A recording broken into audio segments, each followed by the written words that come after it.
A management information system is an information system used for decision making and for the control, coordination, analysis, and visualization of data. And the study of management information system involves the use of people, processes, and technology.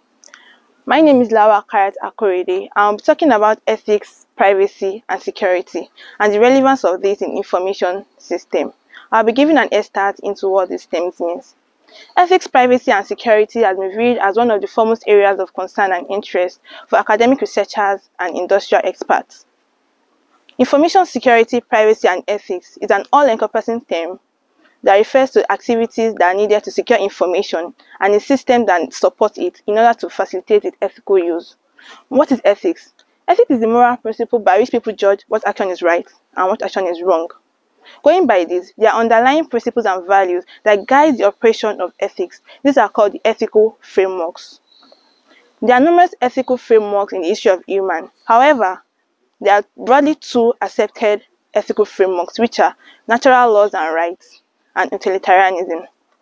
Natural laws and rights judge the morality of an action based on how well it adheres to the broadly accepted rules and regulations, regardless of the consequences. While utilitarianism, on the other hand, considers the consequences of an action by weighing the effect of its goods over the bad. However, irrespective of the approaches used, people usually come to the same conclusion on what the proper action is. But then there are some instances where people don't come to the same conclusion. This leads us to what we call ethical dilemmas. And what is an ethical dilemma? An ethical dilemma is a situation in which a difficult choice is to be made between two courses of action, either of which entails transgressing moral principles. The ethical issues involved in managing business information are most especially on the storage, transmission, and use of digitalized data. As the amount of data grows, so does the scope of information ethics, and its controversy grows. The areas of ethical dilemma in information system are intellectual property rights, spam, parasitic computing, plagiarism, and so on. Taking them one after the other. 1. Intellectual property rights. This involves tangible and intangible assets such as music, written works, software, art, etc. The ethical dilemma involved: is it more important to protect intellectual property rights or to make information more available as possible? Will IP creators stop questing if there are fewer incentives? 2. Hacking.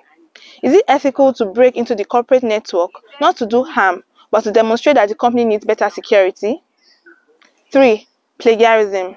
When a person gets an idea from reading another person's work and then paraphrases it in a paper without crediting the source or even remembering where it came from, is that plagiarism or is that forgetfulness? 4. Parasitic computing.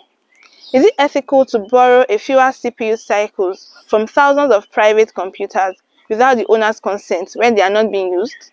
What if the purpose is to do medical research? Is that still an ethical dilemma? 5. Spam.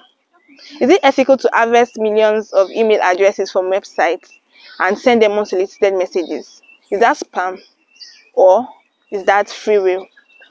So next is, what are the key principles in information ethics? The Association for Computing Machinery, ACM, has created code of ethics and professional conduct for those who work in computer information relating to management information system. And these are: 1. General ethical principles. These rules details honesty, respect for privacy issues and intellectual property rights, and refrain from discrimination and other potential forms of harm. 2. Professional responsibilities. This category also mentions the increase of public awareness and the ability to accept reviews when needed. 3. Professional leadership principles. Professionals are asked towards the public goods to improve working life for their colleagues and also encourage other members of the field to learn and grow. So next up is going to be what privacy entails. My name is Ayomide Oguntodu. Privacy. Privacy is a special concern, and it means the protection of data for every individual. The ease with which information systems can collect and interconnect data has made privacy a top ethical issue. It is worthy of note that the United Nations has identified privacy as a fundamental human right. right to anonymity, protection from unwarranted searches, right to view and correct personal information, right to control use of personal information by third parties, protection against intrusion. Moving on, we'll be talking about information security. My name is Latifat Ikeoluwa Jamiu, and I'll be talking about information security. Information security is a set of practices involved in keeping an organization's data secured from unauthorized access and alterations. It broadly encompasses the protection of an organization's information assets from misuse and disclosure. There are four main pillars on which information security rely on. We have the people, the processes, the data, and technology. The goal of information security broadly relies on the confidentiality, accountability, non-repudiation, and reliability of information securities. Information security used to be purely technical, but over the years, it has evolved with changes in technologies, computers, and systems. Next, we'll be talking about security attacks. These are attacks that exploit vulnerabilities in systems. It describes some of the more recent and technological complex attacks that have plagued the information networks and systems. We have a number of them, but in this video, we'll be talking about some. One, we have denial of service, Trojan horse, computer virus, worm, rootkit, man-in-the-middle attack, IP spoofing, and logic bomb. Let's start from denial of service. This is when an attacker tries to prevent a service from being used rather than compromising it.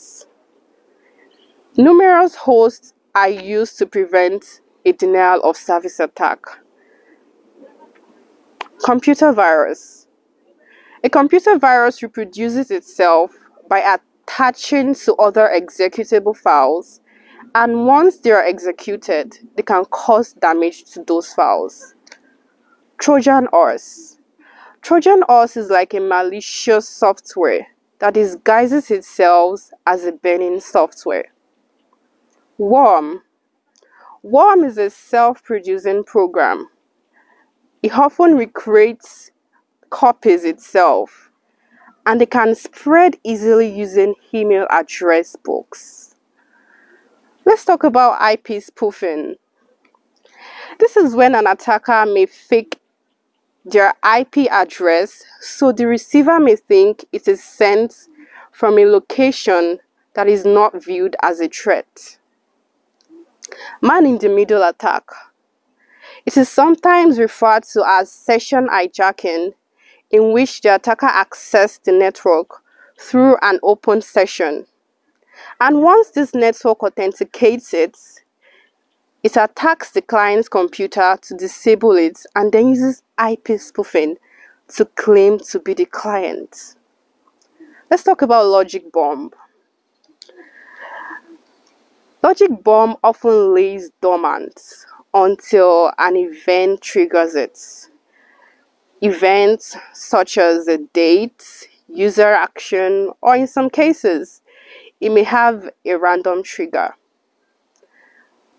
Last, we'll be talking about rootkits. Rootkit is a set of tools used by an attacker to gain root-level access to a host computer. They do this in order to conceal their activities on the hosts and permit the attacker to maintain root-level access to the host through covert means. Next, we'll be talking about information security and ethic tools and technologies. My name is Okusanya Amos Oluwatomisin. Information security and ethics tools and technologies are technologies that are available to protect assets from three main aspects, which are deterring attacks, preventing attacks, and detecting attacks that might have occurred before. Given the complexity of the issues involved and the pace of technological changes, tools and technologies to support organizational security efforts are diverse and multifaceted. This diversity makes it difficult, if not impossible, for even seasoned professionals to keep up with new tools, technologies, and terminologies.